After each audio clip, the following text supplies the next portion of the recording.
আলহামদু শব্দে আলিফের উপর যে এই চিহ্নটা আছে এটা হচ্ছে অস্থায়ী হামজার চিহ্ন, যেটা মিলিয়ে পড়লে থাকে না, কিন্তু শুরু থেকে পড়ার ক্ষেত্রে জের জবর বা পেশ দিয়ে পড়া হয়।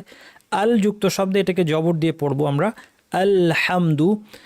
লামে যেন কলকলা না হয়, অনেকে ভুল করে আল এরকম বলেন, এরকম না। আল হ্যাঁ বলার সময় গলার মাঝখান থেকে স্পষ্ট করে আওয়াজটা, গলাটা খুলে দিতে হবে। আলহামদু বলার সময় ঠোঁটটাকে গোল করতে হবে। লিল্লাহি শব্দে লামে জের থাকায় লামটা পাতলা হবে, লিল্লাহি হবে, লিল্লাহি নয়।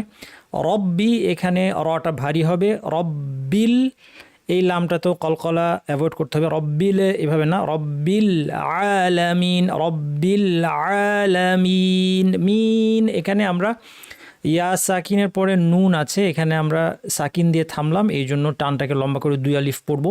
আমার সাথে আপনারা বলুন, আলহামদুলিল্লাহি রব্বিল আলামিন। আর রহমানির রহিম, 2টা র ভারী করে পড়তে হবে। আমার সাথে বলুন, আর রহমানির রহিম। মালিক ইয়াউমিদ্দিন, মিমের উপর ছোট আলিফটা খেয়াল করবেন, টানতে হবে। মা লি কি, লি কি যেন একসাথে মিশে না যায়। মালিকি ইয়াউমি বলার সময় ঠোঁটটা গোল করে ইয়াউ ওয়াওটা বলতে হবে, ইয়াউমিদ্দিন। এখানেও ইয়ার পরে নুন আছে, আমরা 2 আলিফ টেনে থানবো। তাহলে আমার সাথে বলুন, মালিকি ইয়াউমিদ্দিন।